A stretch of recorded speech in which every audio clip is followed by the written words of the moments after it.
Hi friends, this is Abdul Azeem. I am doing an experiment. The aim of this experiment is to prove that the light also can change its path.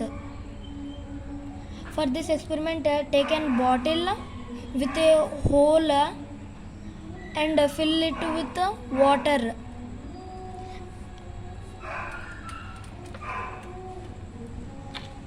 Here you can see the water goes from the hole. Now take a light opposite to this hole.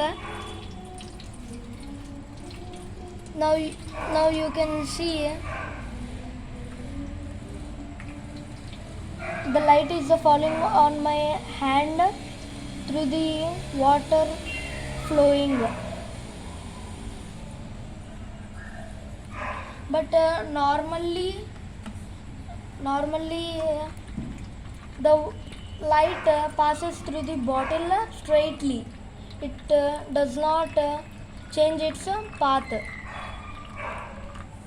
By this we can prove that light can change its path. Thank you.